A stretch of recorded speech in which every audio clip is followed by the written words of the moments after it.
ಜಾನ್ವಿ ಅಂದ್ರೆ ತುಂಬಾ ಟ್ರೋಲ್ ಆಗ್ತಾ ಇತ್ತು, ಯಾರು ಗುರು ಇದು, ಯಾರು ಇದು ಬ್ಯೂಟಿ, ಹಾಗೆ ಹೇಗೆ, ಯಾವ ಫಿಲಂ ಹೀರೋಯಿನ್ ಅಂತ ತುಂಬಾ ಟ್ರೋಲ್ಗಳು ಆಗ್ತಾ ಇತ್ತು ಫಸ್ಟ್ ನ್ಯೂಸ್ ಅಲ್ಲಿ ನಿಮ್ ಇಂಟರ್ವ್ಯೂಗಳು ನೋಡ್ತಾ. ನನ್ಗೆ ಆತರ ಎಲ್ಲ ಹೇಳೋರು, ನೀವು ಮಾತ್ರ ಹೇಳೋದಲ್ಲ, ನೀವು ನೋಡಿದೀರಾ? ಅಲ್ಲಲ್ಲ, ಹೆಂಗ ಆ ಟ್ರೋಲ್ ಎಲ್ಲ ಆದ್ಮೇಲೆ ಹೇಳೋರು, ನೀವು ಮಾತ್ರ ಹೀರೋಯಿನ್ಸ್ ಇಂಟರ್ವ್ಯೂ ಮಾಡಕ್ ಹೋಗ್ಬೇಡಿ ಅಂತ. ಯಾಕಂದ್ರೆ ಅಲ್ಲಿ ಕಮೆಂಟ್ಸ್ ಎಲ್ಲ ನೋಡ್ತಾ ಇದ್ರಲ್ಲ. ಸೊ ನಮಗೂ ಇನ್ನೇನು ಚಾನಲ್ ಇಲ್ಲದೆ ಇರೋದ್ರಿಂದ ಇದೆಷ್ಟು ರೀಚ್ ಆಗಿದೆ, ಇದಕ್ಕೆ ಏನ್ ರಿಯಾಕ್ಷನ್ ಬಂದಿದೆ ಅಥವಾ ಜನಕ್ಕೆ ಏನ್ ಇಷ್ಟ ಆಗ್ತಾ ಇದೆ ಅಂತ ತಿಳ್ಕೊಬೇಕು ಅಂದ್ರೆ ಅದು ಒಂದ್ ವ್ಯೂಸ್ ಇನ್ನೊಂದು ಕಮೆಂಟ್ಸ್, ಅದೆಲ್ಲ ಓದಾಗ ನಂಗೆ ತುಂಬಾ ರೇಗ್ಸೋರು. ಇವತ್ತಿನ ಕಮೆಂಟ್ಸ್ ಮ್ಯಾಮ್ ಹಿಂಗ್ ರೆಡಿ ಆಗಿದ್ದೀರಾ ಅಂತ ಎಲ್ಲ ಹೇಳೋರು. ಕೆಲವ್ರು ಹೋದವ್ರು ಅಷ್ಟೇ, ನೀವ್ ಇಷ್ಟು ಚೆನ್ನಾಗಿ ರೆಡಿ ಆಗಿ ಬಂದ್ಬಿಟ್ಟಿದ್ದೀರಾ ಅನ್ನೋರು. ಅಲ್ಲ, ಎಷ್ಟು ಕನ್ಫ್ಯೂಸ್ ಆಗುತ್ತೆ ಅಂದ್ರೆ, ನೀವು ಇಂಟರ್ವ್ಯೂ ಮಾಡಕ್ ಬಂದಿದ್ದೀರೋ ಇಲ್ಲ ನಿಮ್ಮನ್ನ ಇಂಟರ್ವ್ಯೂ ಮಾಡಕ್ ನಾವು ಬಂದಿದೀವೋ, ಯಾರು ಹೊಸ ಹೀರೋಯಿನ್ ಇವ್ರ ಜೊತೆ ಇವ್ರು ಮಾಡ್ತಿದಾರೆ, ಈ ತರ ಎಲ್ಲ ಟ್ರೋಲ್ ಆಗಕ್ ಸ್ಟಾರ್ಟ್ ಆಯ್ತು.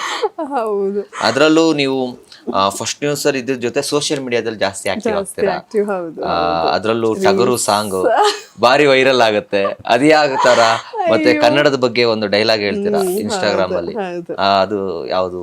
ಹೌದು, ನಿಜವಾಗ್ಲೂ ತುಂಬಾ ಖುಷಿ ಆಗುತ್ತೆ. ಆ ಜನಗಳ ಪ್ರೀತಿ ಬಹುಶಃ ನಮಗೆ ಅವ್ರು ತೋರ್ಸೋ ಪ್ರೀತಿ, ಕಾನ್ಫಿಡೆನ್ಸ್ ತುಂಬಿ ಇವತ್ತು ಇಲ್ಲಿ ತನಕ ನಾವು ಬಂದಿದ್ದೀವಿ ಅಂದ್ರೆ ಅದಕ್ಕೆ ಅವರೇ ಕಾರಣ ಅಲ್ವಾ? ಜನರ ಸಪೋರ್ಟ್ ಅಥವಾ ಅವ್ರ ಪ್ರೀತಿ ಇಲ್ಲ ಅಂದ್ರೆ ನಾವೇನು ಮಾಡಕ್ ಆಗಲ್ಲ. ನನ್ಗದು ಬಹಳ ಖುಷಿ ಕೊಡ್ತಾ ಇದ್ದಂಥ ವಿಚಾರ. ಇನ್ನ ಚೆನ್ನಾಗಿ ರೆಡಿ ಆಗಿ ಹೋಗೋಣ, ಇಷ್ಟೊಂದು ಅಬ್ಸರ್ವ್ ಮಾಡ್ತಾ ಇದ್ದಾರೆ, ನನ್ನ ಹಾಕೋ ಡ್ರೆಸ್ ಇರ್ಬೋದು, ಕಾಣಿಸೋದು ತುಂಬಾ ಚೆನ್ನಾಗಿ ರೆಡಿ, ಎಲ್ಲೂ ಕಾಂಪ್ರೂವ್ ಆಗ್ತಾ ಇಲ್ಲ, ನೀಟಾಗಿ ರೆಡಿಯಾಗಿ ಹೋಗ್ತಾ ಇದ್ದೆ. ಅವರೇ ನಮ್ಮ ಎನರ್ಜಿ ಬೂಸ್ಟರ್.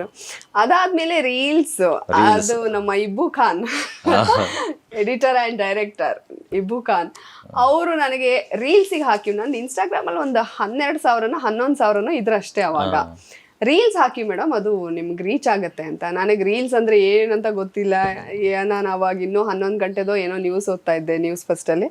ಹಿಂಗೆ ಹಾಕಿ ಅಂತ ಕಳಿಸಿದ್ರು ಇಬ್ಬರು. ನನಗೆ ಅದು ಅಪ್ಲೋಡ್ ಮಾಡೋಕ್ಕೂ ಬರಲ್ಲ, ನೀವು ಬಂದ್ಮೇಲೆ ಮಾಡೋಣ ಅಂತ. ನೆಕ್ಸ್ಟ್ ಡೇ ಕಿಚ್ಚ ಸುದೀಪ್ ಅವರ ಇಂಟರ್ವ್ಯೂ ಮಾಡಿದ್ದೆ, ಅದ್ರದ್ದು ಒಂದು ಕಟ್ ಮಾಡಿಬಿಟ್ಟು ಪ್ರೋಮೋನೋ ಏನೋ ಹಾಕಿದ್ದೆ.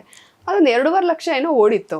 ಫಾಲೋವರ್ಸ್ ಜಾಸ್ತಿ ಆಗ್ಬಿಟ್ರು, 1,000 2,000 ಫಾಲೋವರ್ಸ್. ನಿಮ್ ಅಕೌಂಟ್ ನ ಮೊದ್ಲೇ ಹುಡುಕ್ತಾ ಇದ್ರು ತುಂಬಾ ಜನ, ಇದರಿಂದ ಇನ್ನೂ ಗೊತ್ತಾಗ್ಬಿಡ್ತು. ಹೌದು, ಅವಾಗ ನಂಗೆ ಒಂಥರ ಖುಷಿ ಆಗಕ್ ಶುರು ಆಗೋಯ್ತು, ಇಷ್ಟು ಬೇಗ ಇಷ್ಟೊಂದು ಫಾಲೋವರ್ಸ್ ಮಾಡೋಣ ಅಂತ.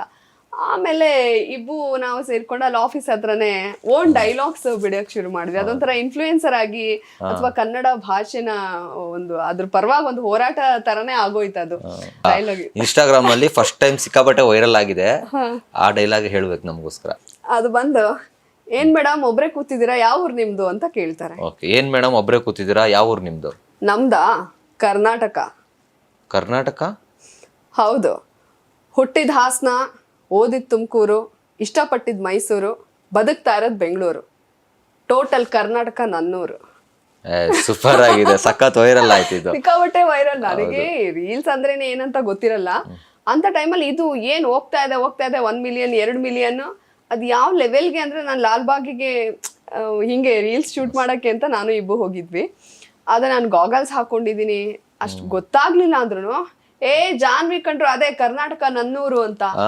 ನನಗೆ ಫುಲ್ ಶಾಕು, ಈ ಲೆವೆಲ್ಗೆ ರೀಚಾ ಅಂತ. ಆಮೇಲೆ ನನಗೆ ತುಂಬಾ ಎಲ್ಲ ಕಾಂಪ್ಲಿಮೆಂಟ್ಸ್ ಬರಕ್ ಶುರು ಆಯ್ತು.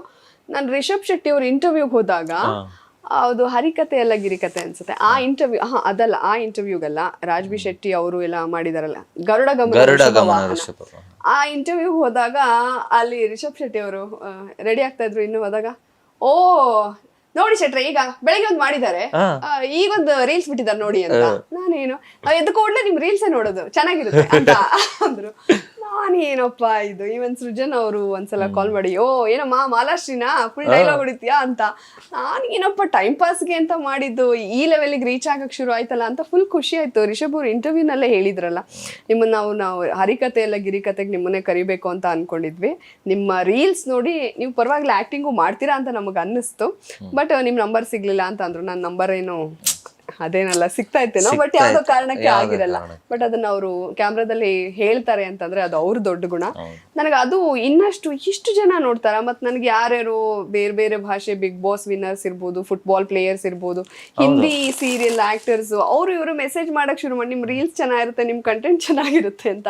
ಸೊ ಅದು ನಮಗೆ ಇಲ್ಲ ಮಾಡೋಣ, ಓನ್ ಕಂಟೆಂಟ್ ಬೇರೆ, ಅದು ರೀಚ್ ಆಗ್ತಾ ಇತ್ತು. ಅದು ಒಂಥರ ಇನ್ಫ್ಲೂಯೆನ್ಸರ್ ಆಗು ಕೂಡ ವರ್ಕ್ ಮಾಡಕ್ ಆಗ್ತಾ ಇತ್ತು. ಸೊ ಅಲ್ಲಿಂದ ಶುರುವಾಗಿ ಇವತ್ತು ನೋಡಿ ಎಷ್ಟು 206K ಫಾಲೋವರ್ಸ್ ಇದ್ದಾರೆ.